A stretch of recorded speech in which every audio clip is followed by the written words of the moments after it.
नमस्कार दोस्तों, कैसे हो आप सब। आशा करती हूँ आप लोग ठीक होंगे। तो आज हम तीनों लोग सुनाएंगे आप सभी को सोहर का उठान गीत। बहुत ही प्यारा सोहर का उठान गीत है, तो सुनिएगा और बताइएगा कैसा लगा। तो देर न करते हुए चलिए सुनाते हैं।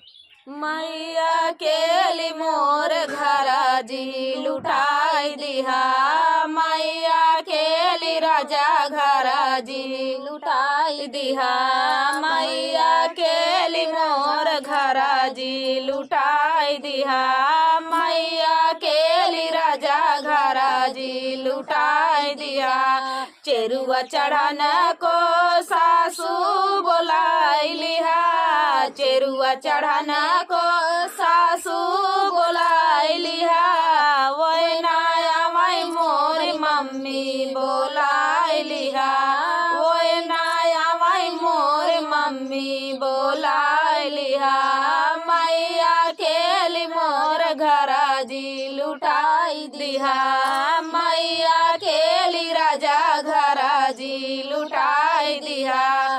पीपली पिसन को जेठनी बोलाई लिहा, पीपली पिसन को जेठनी बोलाई लिहा, ओए नाया माई मोर भाभी बोलाई लिहा, ओए नाया माई मोर भाभी बोलाई लिहा। मैया केली राजा घर जी लुटाई दिहा, मैया केली राजा घर जी लुटाई दिहा। कजला रचन को ननदी बोलाई लिहा, कजला रचन को ननदी बोलाई लिहा, ओए नाया माई मोर बहिनी बोलाई लिहा, ओए नाया माई मोर बहिनी बोलाई लिहा। मैया केली मोर घर जी लुटाई दिहा, मैया केली राजा घर जी लुटाई दिहा। बसिया बजन को देवरा बोलाई लिहा, बसिया बजन को देवरा बोलाई लिहा, ओए नाया माई मोर भैया बोलाई लिहा, ओए नाया माई मोर भैया बोलाई लिहा। मैया केली राजा घर जी लुटाई दिहा, मैया केली राजा घर जी लुटाई दिहा, मैया केली राजा घर जी लुटाई दिहा, मैया केली राजा घर जी लुटाई दिहा, मैया केली राजा घर जी लुटाई दिहा, मैया केली राजा घर जी लुटाई दिहा। तो दोस्तों, ये प्यारा सा सोहर का उठान गीत, बहुत ही प्यारा सोहर का उठान गीत है। तो फुल वॉच करने के लिए धन्यवाद। मिलते हैं नेक्स्ट वीडियो में, तब तक के लिए नमस्कार। और नमस्कार दोस्तों, कैसे हो आप सब। आशा करती हूँ आप लोग ठीक होंगे।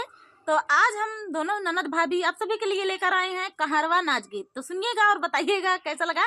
चुटकुल्ला गीत है ये, बहुत ही प्यारा गीत है। आखिरी तक सुनना, बहुत ही आनंद आएगा। तो आप लोग आखिरी तक छोड़ के जाइएगा मत, नहीं तो सारा आनंद खो देंगे आप लोग। तो चलिए दोस्तों, देर न करते हुए सुनाते हैं ये प्यारा सा गीत। अरे देख मोरी सासू हो बला मुआरी सियान बा, देख मोरी सासू हो बला मुआरी सियान बा, बला मुआरी सियान बा, बला मुआरी सियान बा, देख मोरी सासू हो बला मुआरी सियान बा, बला मुआरी सियान बा, भले आवे तार लुकान बा, बला मुआरी सियान बा, खटिया वै तार लुकान बा, देख मोरी सासू हो बला मुआरी सियान बा, देख मोरी सासू हो बला मुआरी सियान बा।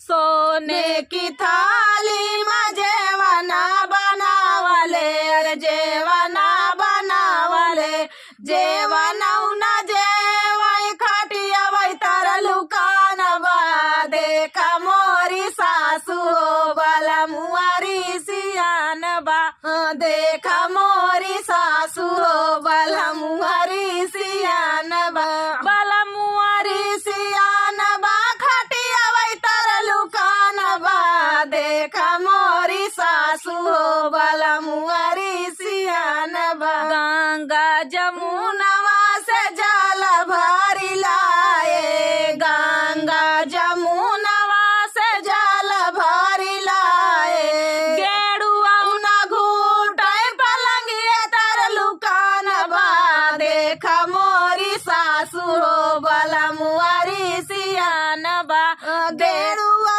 न घूटे पलंगिए तरलू कान बा देखा मोरी सासू हो बलमुआरी सियान बा देखा मोरी सासू हो बलमुआरी सियान बा लाची लवंगिया कबीरा जोड़ाए लाची लवंगिया कबीरा जोड़ाए बीरवा न कूचे पलंगिए तरलू कान बा देखा मोरी सासू हो बलमुआरी सियान बा देखा मोरी सासू हो बलमुआरी सियान बलमुआरी सियान बा बलंगिए तरलू कान बा देखा मोरी सासू हो बलमुआरी सियान बा देखा मोरी सासू हो बलमुआरी सियान